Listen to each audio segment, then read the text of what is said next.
क्या आपने कभी सोचा है कि इंडिया के पास कितना गोल्ड है? और ये जो गोल्ड है, यानी रिजर्व बैंक ऑफ इंडिया की बात कर रहा हूँ, ये जो गोल्ड है किसके पास है? इसका मालिक कौन है? कहाँ रखा जाता है ये गोल्ड?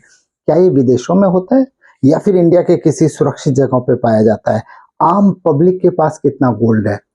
सारे जो भी सवाल गोल्ड से रिलेटेड है, वो सारे सवालों का जवाब इसमें मिलेगा।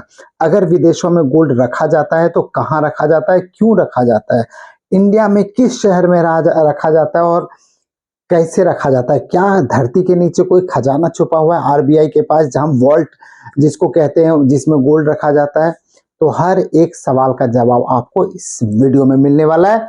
अगर आप फिनांस और बिजनेस के वीडियो को देखना पसंद करते हैं तो मनी इंडिया 9 को सब्सक्राइब और फॉलो करना बिल्कुल मत भूलिएगा। तो चलिए वीडियो यहीं से शुरू करते हैं। सबसे पहला सवाल था कि आरबीआई के पास कितना गोल्ड है। तो आरबीआई के पास जो अभी मीडिया रिपोर्ट्स के अनुसार 880.52 टन गोल्ड है।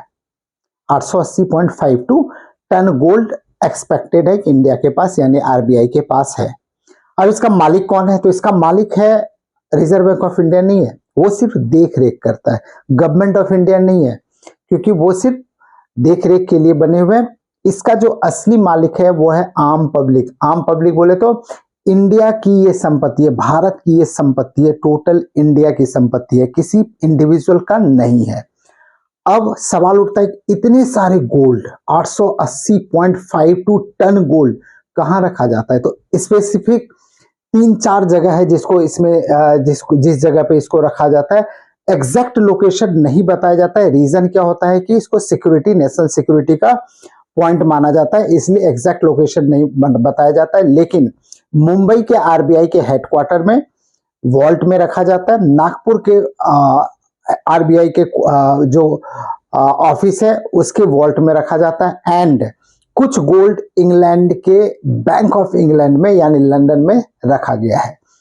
क्यों रखा गया उसको अभी मैं एक्सप्लेन करने वाला हूं। और कुछ अदर कंट्रीज में है जहां की इंडिया का गोल्ड रखा जाता है। अब सवाल उठता है कि इंडिया का गोल्ड इंडिया में क्यों नहीं है, इंग्लैंड में क्यों, बैंक ऑफ इंग्लैंड में क्यों रखा जाता है?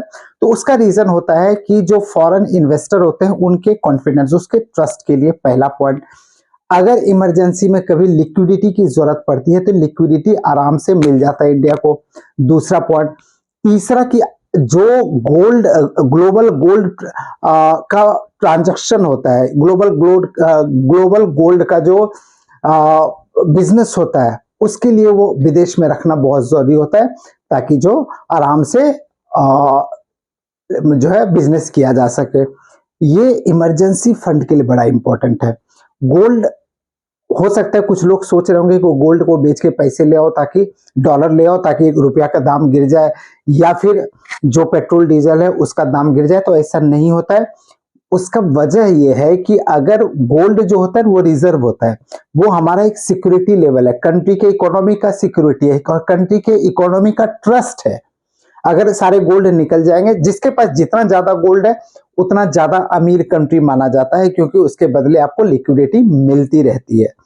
तो इसलिए 880.52 टन जो मैंने बताया वो, और बीच बीच में और भी reserve bank of India gold खरीदती रहती है। अभी कुछ बात पीछे आपने न्यूज देखा होगा कि कुछ न्यूज में बताया गया कि कुछ कंट्रीज से गोल्ड हमने वापस ले आए हैं। तो ये सिर्फ कंट्री के डाइवर्सिफिकेशन, जो इकोनॉमी डाइवर्सिफिकेशन होता है उसके लिए लाया जाता है। और जो रुपया और डॉलर का जो प्राइस ऊपर नीचे बढ़ता है उसकी वजह से भी होता है। कहने का मतलब रुपया का जो प्राइस है उसको स्टेबल रखने के लिए ऐसा किया गया था, ऐसे रिपोर्ट के अनुसार। अब पॉइंट आता है कि क्या आम पब्लिक जा सकता है उस वॉल्ट में जहां आरबीआई सारे गोल्ड रखता है? तो नहीं, उस वॉल्ट में कोई नहीं जा सकता है। जो ऑथराइज्ड पर्सन होते हैं वही जा सकते हैं, आम पब्लिक के लिए वहां अलाउड नहीं है। सिक्योरिटी काफी तगड़ी होती है, परिंदे भी पर नहीं मार सकते, ऐसे वॉल्ट आरबीआई का है जहां भी है। और मोस्ट इंपॉर्टेंट, अब क्वेश्चन ये उठता है कि आम पब्लिक के पास कितना गोल्ड है? सबसे बड़ा क्वेश्चन, क्या आरबीआई के पास जो 880.52 टन गोल्ड है उससे ज्यादा है? तो जी हाँ, आम पब्लिक यानी कि हमारे और आपके घरों में जो आम जनता है उनके पास करीब करीब 30,000 टन गोल्ड है। आप समझिए 25%, 30% 30 गुना 5% नहीं 30 गुना ज्यादा गोल्ड आम पब्लिक के पास है जितना कि पूरे कंट्री के पास है। यानी आरबीआई के पास जितना है, आरबीआई इसका देखरेख करता है, और आरबीआई के पास जितना गोल्ड है उससे करीब 25-30 गुना आम पब्लिक के पास, हमारे और आपके पास गोल्ड है। तो ये पूरा डिस्कशन था। अगर कुछ पॉइंट मैंने मिस किया है तो आप कमेंट में बताएंगे।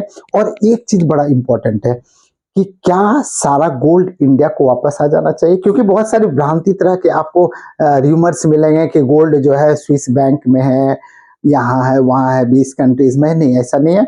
जो मैंने 3-4 जगह का नाम बताया, कुछ कंट्रीज में है जो कि हिडन है। Bank of India, bank of England का नाम क्लियरली है, आरबीआई का वॉल्ट क्लियरली है, नागपुर का वॉल्ट क्लियरली है। ये सारा पॉइंट बिल्कुल क्लियर है। तो अगर वीडियो पसंद आए तो लाइक कीजिए। कुछ इस बारे में, गोल्ड के बारे में आपको डिस्कशन करना है, कुछ पूछना है, प्लीज कमेंट बॉक्स में आप सवाल कीजिए, मैं उसका पर्सनली जवाब दूंगा। और अगर फिर से मैं बोल रहा हूँ, बिजनेस और फिनांस के का अगर आपको नॉलेज चाहिए, अगर आपको वीडियो पसंद है तो इस चैनल को जरूर सब्सक्राइब और फॉलो कर लीजिए। तब तक के लिए जय हिंद, जय भारत।